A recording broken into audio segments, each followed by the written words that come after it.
আল্লাহ তাআলা কোরআনুল কারীমের মধ্যে জানায় দেন, ইয়া আইয়ুহাল্লাযীনা আমানু কু আনফুসাকুম ওয়া আহলিকুম নারা।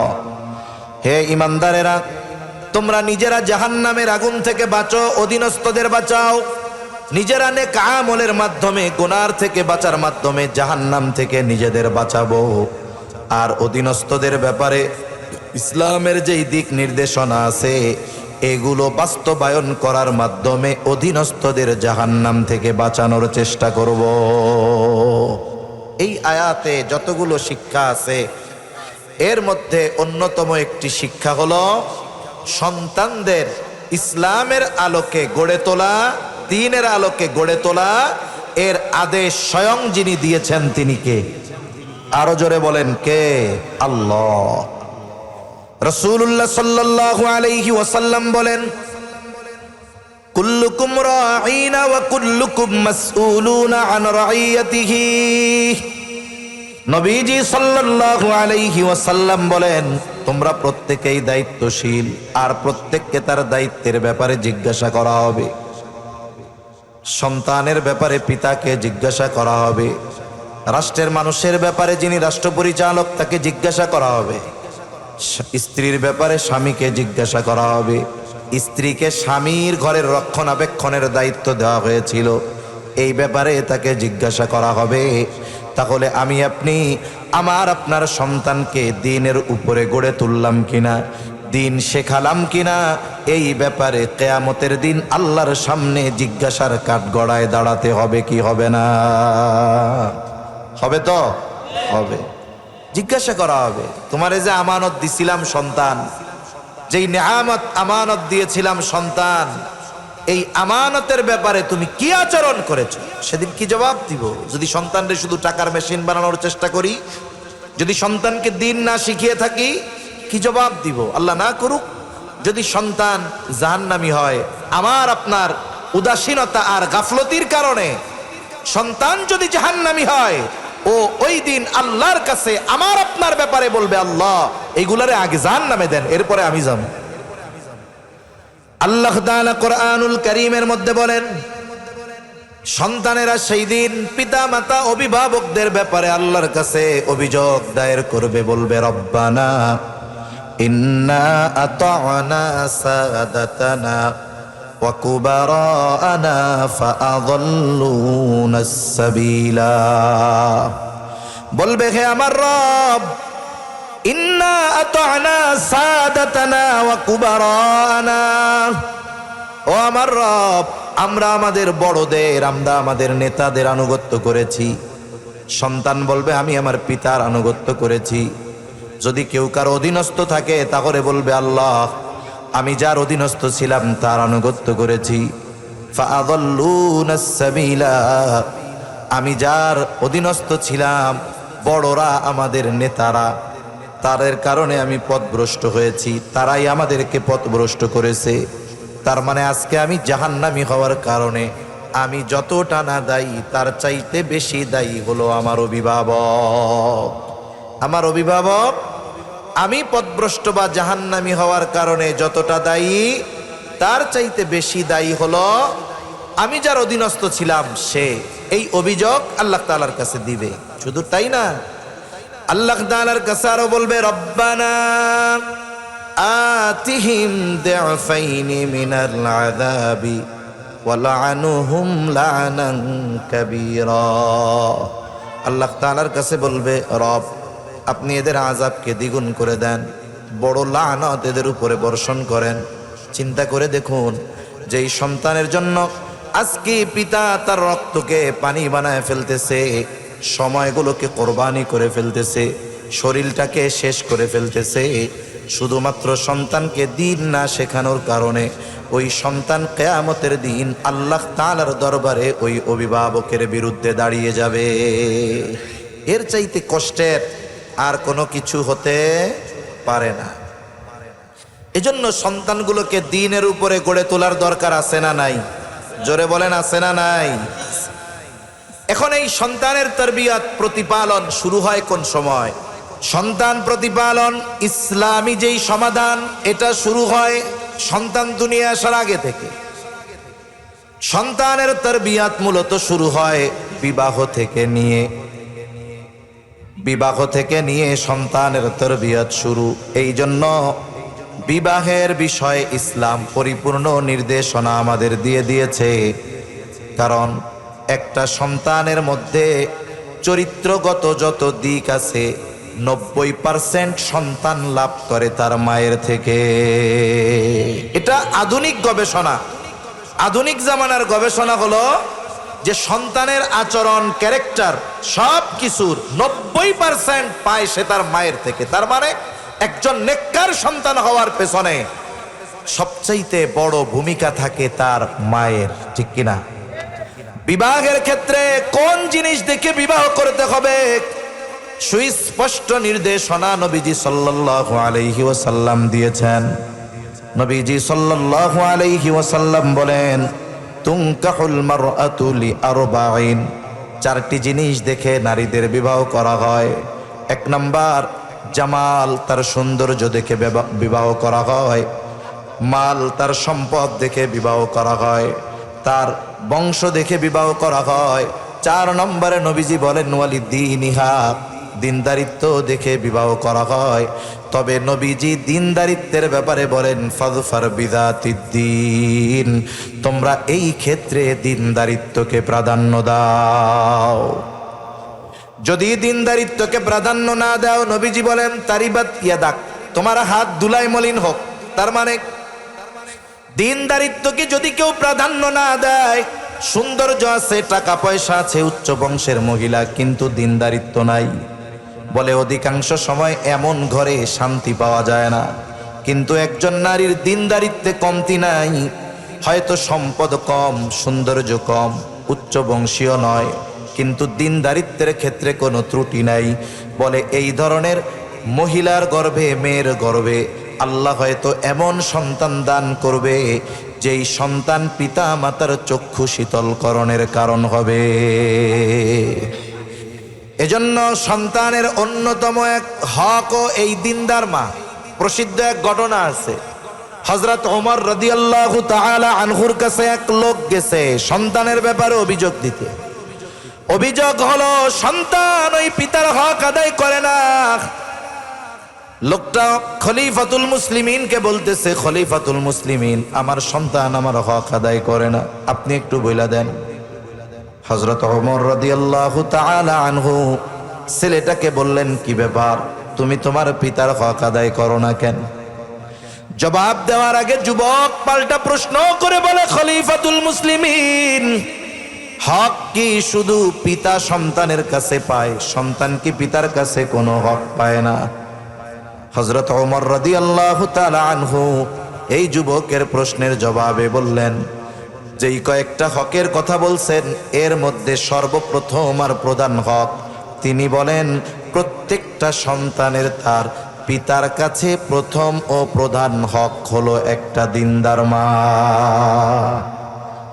সন্তান দুনিয়ায় আসার আগে দিনদার মায়ের ব্যবস্থা করা, এটা সন্তানের হক, এটা সন্তান তারবিয়াতের সর্বপ্রথম ধাপ।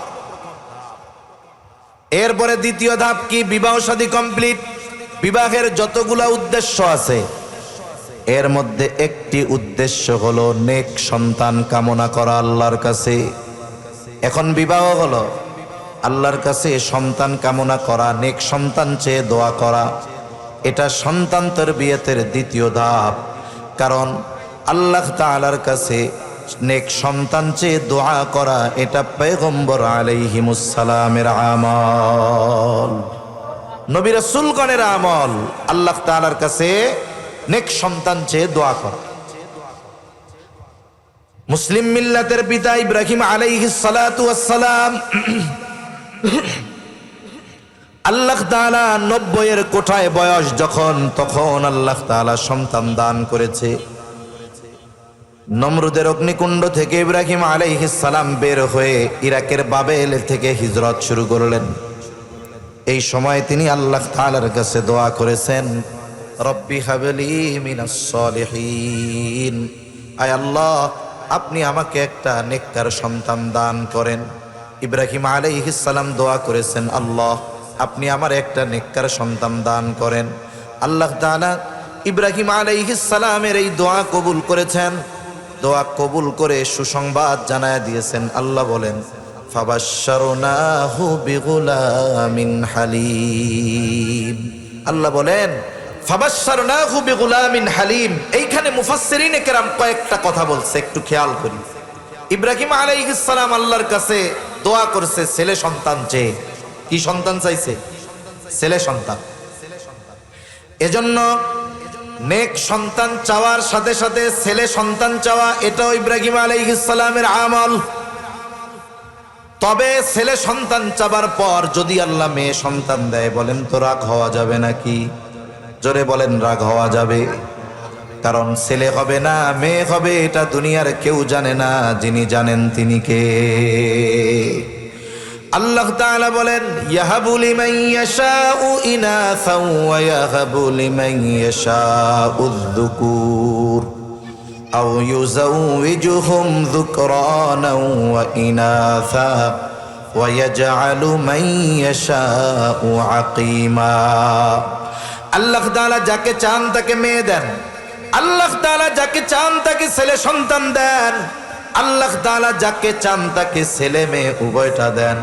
আবার আল্লাহ তাআলা যাকে চান তাকে আকিম বানায় রাখেন, বন্দা বানায় রাখেন, কিছুই হয় না তার। তাহলে ইব্রাহিম আলাইহিস সালাম ছেলে সন্তান চেয়েছে, আমরাও দোয়া করব। তবে আল্লাহ যদি মেয়ে দেয় রাগ হওয়া যাবে না। আল্লাহ তাআলা সুসংবাদ দিলেন একজন হালিম সন্তানের। হালিম সহনশীল। মুফাসসিরিনে কেরাম বলেন হালিম সহনশীলতা হলো এমন এক গুণ, বলে অনেকগুলো ভালো গুণের সমন্বয়ে একটা গুণ হলো সহনশীলতা। যেই লোক সহনশীল ব্যক্তি এর মধ্যে সবর, শকর, ইতাআত, আনুগত্যতা সব ধরনের ভালো গুণ তার মধ্যে পাওয়া যায়। এ লোকটা সহনশীল। আল্লাহ তাআলা ইব্রাহিম আলাইহিস সালামের দোয়া কবুল করেছেন। এক সন্তান চেয়ে দোয়া করেছে, আল্লাহ একজন সহনশীল সন্তান দিয়েছে। এই সন্তান কতটা আনুগত্যশীল, এই সন্তান কতটা সহনশীল, আল্লাহ তাআলা এটা আবার পরে প্র্যাকটিক্যাল পরীক্ষার মাধ্যমে দেখায়া দিছে। এই সন্তান যখন বাবার সাথে চলার উপযুক্ত হয়, আল্লাহ তাআলা বলেন ফালাম্মা বালাগা মাআহুস সা'য়া ক্বালা ইয়া বুনাইয়া ইন্নী আরা ফিল মানাম আন্নী আযবাহুকা ফানজুর মাযা তারা। আল্লাহ তাআলা কয় যখন ওই সন্তান বাবার সাথে চলার উপযুক্ত হয়েছে, আল্লাহ তাআলা ইব্রাহিম আলাইহিস সালামকে স্বপ্নে দেখাইলেন তিনি তার সন্তানরে জবাই করে। বলে সাধারণ মানুষের স্বপ্ন আর নবীদের স্বপ্ন এক নয়। নবীদের স্বপ্ন হলো ওহী। তার মানে নবীজি স্বপ্নে দেখছে ইব্রাহিম আলাইহিস সালাম সন্তানকে জবাই করতেছে। এটা সাধারণ স্বপ্ন নয়, বরং এই স্বপ্নের মাধ্যমে সন্তানকে জবাই করার আদেশ দিয়েছেন কে? আদেশ প্রাপ্ত হয়েছেন জবাই দেওয়ার জন্য। এবার তিনি সন্তানকে আইসা এই স্বপ্নের কথা শুনাইতেছেন। সন্তানকে এসে বলে ইয়া বুনাইয়া ইন্নী আরা ফিল মানাম আন্নী আযবাহুকা, হে আমার সন্তান আমি স্বপ্নে দেখলাম তোমারে জবাই করতেছি, এই ব্যাপারে তুমি কি কও? সন্তানও জানে আমার বাবার স্বপ্ন সাধারণ মানুষের স্বপ্নের মতো না। আমার বাবা যে স্বপ্ন দেখছে এটা আল্লাহর পক্ষ থেকে আদেশ। এখন কথা হলো আল্লাহর আদেশই যদি হয় জবাই করা, তাইলে ইব্রাহিম আলাইহিস সালাম কেন সন্তানের কাছে গিয়া সন্তানের মতামত জানতে চায়? আদেশ করছে উনি বাস্তবায়ন করবে, এটাই তো কাজ। সন্তানরে গিয়া জিজ্ঞাসা করার দরকার কি? জিজ্ঞাসা করার উদ্দেশ্য হলো তিনি সন্তানের মনোভাব জানতে চায় আল্লাহর এই আদেশের ব্যাপারে। সে আল্লাহর এই কঠিন আদেশের ব্যাপারে আনুগত্যশীল কিনা এটা পরীক্ষা করতে চায়।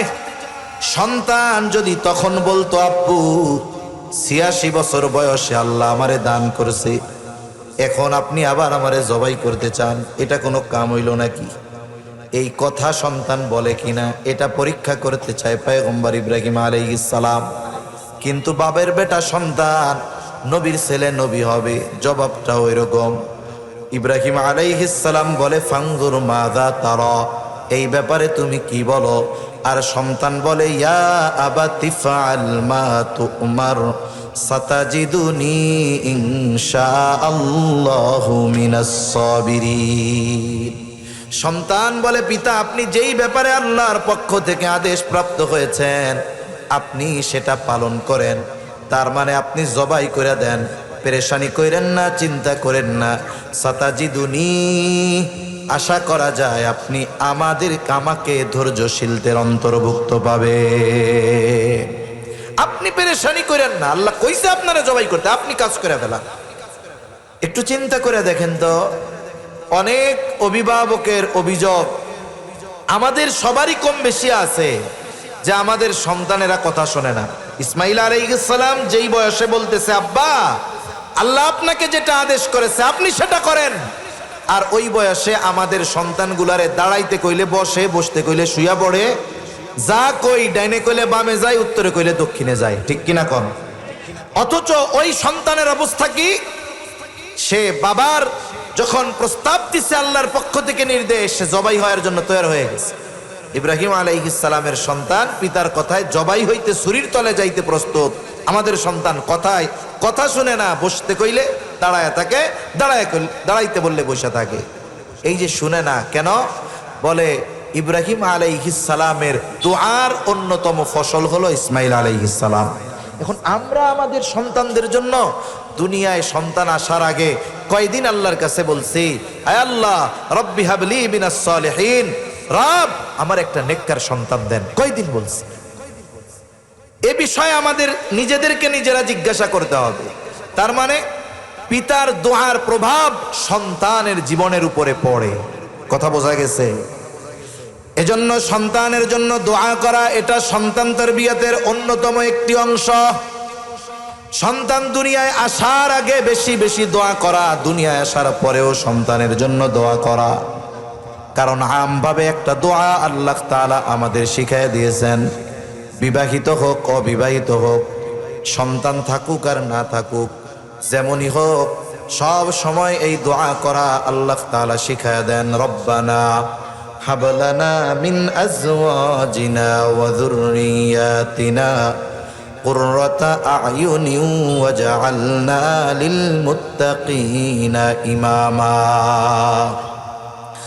আল্লাহ তাআলা দোয়া শিখায় দিছে, রব আপনি আমাকে এমন স্ত্রী সন্তান দান করেন যেগুলো আমার চক্ষু শীতলের কারণ হবে, মুত্তাকিনদের ইমাম আমাদের বানায় দেন। সব সময় এই দোয়া করা। তবে স্পেশাল ভাবে যাদের সন্তান নাই, আল্লাহ তাআলার কাছে ইব্রাহিম আলাইহিস সালামের ওই আমল রব্বি হাবলি মিনাস সালিহিন বারবার করা। আবার অনেকের ক্ষেত্রে এমন হয় বিবাহ হয়েছে কিন্তু আল্লাহ তাআলা সন্তান দেয় না, ডাক্তার দেখাইছে, সকল প্রকার পরীক্ষা নিরীক্ষা করেছে, দেশ বিদেশে সব জায়গায় ঘুরে ফিরে সকল ধরনের চিকিৎসা গ্রহণ করবার পর চিকিৎসকেরা জানায় দিয়েছে যে আপনাদের দুইজনের কোনো সমস্যা নাই, তবে সন্তান কেন হয় না এটা আমাদের জানা নাই। অনেকের ক্ষেত্রে এমন আছে না? আছে, যে পরীক্ষা নিরীক্ষার পরে দেখা গেছে দুজনের কারোরই কোনো সমস্যা নাই কিন্তু সন্তান হয় না। এই সময় মানুষেরা আমাদের দেশে অধিকাংশ সময় দুই ভাগে ভাগ হয়ে যায়। এক ভাগ ঈমান হারা হয়ে যায়। কেমনে? যখন কোনো চিকিৎসকের কাজ হয় না তখন মানুষ এসে বুদ্ধি দেয়, শুনো অমুক এলাকায় এক ফকির আছে, আচ্ছা বলে ওই ফকিরের কাছে গেলে পোলাপান হয়ে যাইব। ওই ফকিরের কাছে গেছে, ফকির গিয়া কইছে 13 ঘাটের পানি আনবা, 14 গাছের বড়ই গাছের পাতা আনবা, এই আনবা সেই আনবা, অমুক জায়গায় এতগুলো দরবারে মানত করবা, তাইলে তোমার পোলাপান হইতে পারে। এখন কি করলো? সে আল্লাহর ক্ষমতাকে বিশ্বাস বাদ দিয়ে ফকিরের ক্ষমতাকে বিশ্বাস করলো, আল্লাহর নামে মানত বাদ দিয়ে পীরের নামে, মাজারের নামে, কবরের নামে মানত করলো। আছে না নাই? এইভাবে অনেকে ঈমান বিধ্বংসী রাস্তায় চলে যায়। আবার কিছু আল্লাহর বান্দা আছে যারা চিন্তা করে দুনিয়ার মানুষের চিকিৎসা যেখানে শেষ, আল্লাহর চিকিৎসা সেখানে শুরু, ঠিক কিনা কর? দুনিয়ার মানুষের সর্বোচ্চ ক্ষমতা যেখানে শেষ, আল্লাহ তাআলার ওইখান থেকে শুরু। তারা হয়তো চিন্তা করে দুনিয়ার সব চিকিৎসা করলাম, এখন আল্লাহ তাআলার কাছে যথাযথভাবে চাই, কারণ চাওয়ার মতো চাইলে আল্লাহ ফিরায়া দেয় না। দুইজনে নিয়ত করছে, টাকা পয়সা তো অনেক খরচ করলাম, এইবার বাইতুল্লাহ জিয়ারতে চলে যাই। স্বামী স্ত্রী দুইজনে টাকা জমা দিয়ে চলে গেছে হজ করতে। হজের সময় গিয়ে দোয়া কবুলের জায়গা আর সময় যত আছে সব জায়গায় দোয়া করছে, রোনাজারি করছে আল্লাহর কাছে। আরাফার ময়দানে গিয়ে দোয়া করছে, জাবালে রহমতে দোয়া করেছে, মিনা মুজদালিফা সব জায়গায় দোয়া। একেবারে একাগ্রতা একনিষ্ঠতার সাথে আল্লাহর কাছে সন্তান চেয়েছে। কারণ আরাফার দিনের দোয়ার ব্যাপারে নবীজি বলেন, খায়রুদ দুআই দুআউ ইয়াউমিল আরাফা, আরাফার দিনের দোয়া হলো সর্বোত্তম দোয়া। আরাফার দিনে দোয়া করছে, দোয়া কবুল হয়ে গেছে। এমন লোকের খবর জানা আছে, ওই লোক সন্তান নাই, হজে গেছে স্বামী স্ত্রী দুইজন, হজ থেকে ফিরে আসছে, বছর ঘুরতে পারে নাই। আল্লাহ তাআলা উভয়ের কোল জুড়ে চক্ষু শীতল করনেওয়ালা সন্তান দান করেছে। আল্লাহর জন্য কি অসম্ভব? আল্লাহ চাইলে সন্তান দিতে পারেন কি পারেন না? জোরে বলেন, পারেন কি পারেন না? পারে। হযরত জাকারিয়া আলাইহিস সালাম নিজেও বৃদ্ধ হয়ে গেছে, স্ত্রীও বন্ধা। মোটামুটি উনি সুনিশ্চিত যে আমাদের আর কোনো সন্তান হবে না, নিশ্চিত হয়ে গেছে। তবে জাকারিয়া আলাইহিস সালাম মারিয়াম আলাইহিস সালামের এক দৃশ্য দেখে আল্লাহর কাছে দোয়া করছে। মারিয়াম আলাইহিস সালাম, ওনার বাবা ছিল ইমরান, উনি ছিলেন বাইতুল মুকাদ্দাসের ইমাম। মারিয়াম আলাইহিস সালাম যখন গর্ভে, মারিয়াম আলাইহিস সালামের মা দোয়া করছে যে আয় আল্লাহ, আমার এই গর্ভে যেই সন্তান, এটাকে আমি আপনার জন্য উৎসর্গ করলাম। তার মানে এই সন্তান দুনিয়া আসার পর এরে আপনার জন্য আমি দিয়া দিব, বিবাহ শাদী করবে না, সংসার টংসার করবে না, একেবারে আপনার ঘর বাইতুল মুকাদ্দাসের খেদমতের জন্য উৎসর্গ করে দিলাম। মুফাসসিরিনে কেরাম বলেন, ওই সময় বাইতুল মুকাদ্দাসের সেবক হিসাবে, খাদেম হিসাবে কোনো মেয়েকে গ্রহণ করা হতো না। কিন্তু মারিয়াম আলাইহিস সালামের মা তো নিয়ত করছে যে আমার এই সন্তানকে আমি আপনার ঘরের জন্য উৎসর্গ করে দিলাম, আপনার জন্য উৎসর্গ করে দিলাম। তার মানে মারিয়াম আলাইহিস সালামের মা মুখ দিয়ে নয়, বরং কৌশলে আল্লাহ তাআলার কাছে ছেলে চেয়েছে। কারণ উনিও জানে বাইতুল মুকাদ্দাসে কোনো নারীকে রাখা হবে না, রাখা তো হবে ছেলে। সুতরাং উনি মানত করছে যে আমার এই সন্তান আপনার ঘরের জন্য আমি এটারে দিয়া দিব, আপনার ঘরের সেবক খাদেম হিসাবে এটা থাকবে। এখন আল্লাহ দিছেন মেয়ে। যখন মেয়ে ভূমিষ্ঠ হয়েছে উনি তো অবাক হয়ে গেছে, হইলটা কি, চাইলাম কি আর হইল কি। লম্বা কথা, মারিয়াম আলাইহিস সালাম যখন একটু বুঝতে শিখলেন, ওনাকে পাঠিয়ে দেওয়া হলো। বাইতুল মুকাদ্দাসের ইমাম ওনার বাবা ইমরান, উনিও দুনিয়া থেকে চলে গেছেন। এবার ইমামের দায়িত্ব পাইছেন জাকারিয়া আলাইহিস সালাম, আর ইনি হলো মারিয়াম আলাইহিস সালামের খালু। মসজিদের পাশে ওনার জন্য একটা রুম বানানো হয়েছে। সারাদিন উনি ওই রুমের মধ্যে অবস্থান করে, আর রাতের বেলা খালার কাছে থাকে, দিনে এই জায়গায় থাকে। দিনের বেলায় যখন তিনি রুমের মধ্যে থাকেন, জাকারিয়া আলাইহিস সালাম মাঝে মধ্যে গিয়া খোঁজ খবর নেয়। ইতিমধ্যে মারিয়াম আলাইহিস সালাম প্রাপ্তবয়স্কা হয়ে গেলেন। একদিন তিনি গোসল করতেছে, এমত অবস্থায় আল্লাহর নির্দেশে ফেরেশতা জিবরাইল আলাইহিস সালাম সুদর্শন এক যুবকের আকৃতিতে মারিয়াম আলাইহিস সালামের সামনে উপস্থিত। একজন নারী, সতী নারী, ওই অবস্থায় যদি সামনে কোনো পুরুষ দেখে, সে তো ভীত সন্ত্রস্ত হয়ে যাবে। তিনি নিজেকে গুটিয়ে নিয়েছেন, আল্লাহর কাছে আশ্রয় চাচ্ছেন। তখন অভয় দিয়ে ফেরেশতা বলে, ভয় পেও না, আমারে আল্লাহ পাঠাইছে একটা মিশন নিয়ে। মিশন কি? বলে তোমার গর্ভে এক সন্তান আল্লাহ তাআলা দিবেন, পিতাবিহীন তোমার গর্ভে সন্তান হবে। মারিয়াম আলাইহিস সালাম বলেন, কেমনে এটা? আমারে তো কেউ স্পর্শ করে নাই। আল্লাহ তাআলাই সব কিছু করবে, আল্লাহর নির্দেশে। এবার ফেরেশতা মারিয়াম আলাইহিস সালামের গর্ভে রূহ ফুঁকে দিলেন। ঈসা আলাইহিস সালামের রূহ মাতৃগর্ভে পৌঁছায় গেল। এইবার তিনি সন্তান সম্ভবা, তিনি যে গর্ভে সন্তান ধারণ করতেছে দুনিয়ার কেউ জানে না, কারো কাছে কোনো খবর নাই। তাফসীরের মধ্যে আসছে, মুফাসসিরিনে কেরাম বলেন স্বাভাবিকভাবে যখন কোনো মহিলা সন্তান সম্ভবা হয় তখন তার শারীরিক গড়ন গঠনের মধ্যে পরিবর্তন হয়। সন্তানের বয়স পেটের মধ্যে যত বাড়ে গড়ন গঠন তত পরিবর্তন হয়। স্বাভাবিকভাবে বোঝা যায় এই মহিলা প্রেগন্যান্ট।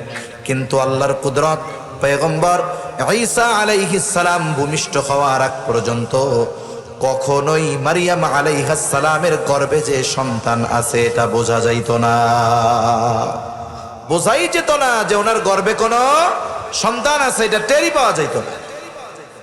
স্বাভাবিকভাবে যখন কোনো মহিলা গর্ভবতী হয় ডাক্তারেরা কি বলে যে একটু ভালো মন্দ খাওয়াইয়েন, আপেল কমলা খাওয়াইয়েন, দুধ টুধ খাওয়াইয়েন, আনার টানার খাওয়াইয়েন, কারণ এই সময় ভালো মন্দ খাওয়াবেন, এর মাধ্যমেই সন্তানের গড়ন গঠন মায়ের গর্ভে ভালো হবে, তার শারীরিক সুস্থতা থাকবে, ভালো মন্দ খাওয়াইয়েন। এখন মারিয়াম আলাইহিস সালাম সন্তান সম্ভবা, ভালো মন্দ খাওয়ার তো দরকার, কিন্তু ওনার আত্মীয় স্বজন কেউ তো জানে না উনি প্রেগন্যান্ট, গর্ভবতী, কেউ জানে? কিন্তু জানে কে? এই জন্য আল্লাহই খাওয়ানোর ব্যবস্থা করছে। সুবহানাল্লাহ বলেন। জাকারিয়া আলাইহিস সালাম যখনই রুমের মধ্যে খোঁজ নেওয়ার জন্য ঢুকতেন, আল্লাহ তাআলা বলেন কুল্লামা দাখালা আলাইহা জাকারিয়াল মিহরাবা ওয়াজাদা ইনদাহা রিজকা। যখনই জাকারিয়া আলাইহিস সালাম মারিয়াম আলাইহিস সালামের রুমের মধ্যে ঢুকতেন, দেখতেন হরেক রকমের ফলমূল, যেই ফলগুলো বাজারে পাওয়া যায় না, যেই ফলের সিজন না। এখন তো সারা বছর আম পাওয়া যায়, বাজারে এখনো আম আছে না নাই? দাম বেশি হলেও আছে, কারণ কৃষি প্রযুক্তিতে উন্নতি, এই জন্য সারা বছর পাওয়া যায়। যতই সারা বছর পাওয়া যাক না কেন, জ্যৈষ্ঠ মাসে আমের যেই স্বাদ এটা অন্য সময় পাওয়া যায় না। জাকারিয়া আলাইহিস সালাম ভেতরে ঢুইকা দেখে হরেক রকমের ফলমূল, খাবার দাবার। জিজ্ঞাসা করে ক্বালা ইয়া মারইয়ামু আন্না লাকি হাদা, ও মারিয়াম এটা তুমি কোথায় পাইলা, তোমার জন্য এগুলো কোথা থেকে আসলো?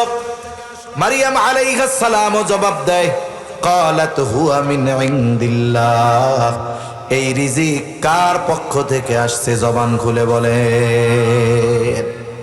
আল্লাহর পক্ষ থেকে আসছে, এগুলো আল্লাহ দিছে আমারে। জাকারিয়া আলাইহিস সালাম পয়গম্বর, ঈমানের ক্ষেত্রে সর্বোচ্চ অবস্থানে স্থান তাদের। যখন বলছে ক্বালাত হুয়া মিন ইনদিল্লাহ, আল্লাহর তরফ থেকে আসছে, তিনি আর কোনো কথা বলেন নাই, কারণ তার ঈমান এত পাওয়ারফুল। তিনি জানেন আল্লাহ যদি চায় কোনো মাধ্যম ছাড়া সরাসরি বান্দাকে খাওয়াতে পারে। তিনি আর কিছু বলেন নাই।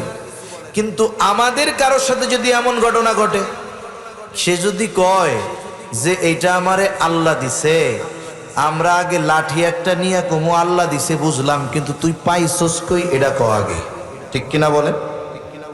কারণ আমরা ওই পর্যায়ের ঈমান অর্জন করতে পারি নাই যে কোনো সংশয়, কোনো সন্দেহ মুক্ত আমরা থাকতে পারবো, ওই পরিমাণ ঈমান আমাদের নাই। জাকারিয়া আলাইহিস সালাম যখন বলছে আল্লাহ দিছে, আল্লাহর পক্ষ থেকে আসছে, আর কোনো কথা বলেন না। তবে ওনার দিলের মধ্যে একটা চিন্তা আসছে, হারে যেই মালিক মারিয়ামকে অসময়ে গাছ পাকা তরুতাজা ফল খাওয়াতে পারে, ওই মালিক আমি বৃদ্ধ হলেও, আমার স্ত্রী বন্ধা হলেও সন্তান দিতে পারে, ঠিক কিনা গণ? একেবারে ওই রুমের মধ্যেই তিনি আল্লাহর কাছে দোয়া করেন। আল্লাহ বলেন হুনালিকা দাআ জাকারিয়া রাব্বাহ ক্বালা রব্বি হাবলি মিন লাদুনকা যুররিয়াতান তাইয়্যিবাহ ইন্নাকা সামিউদ দুআ।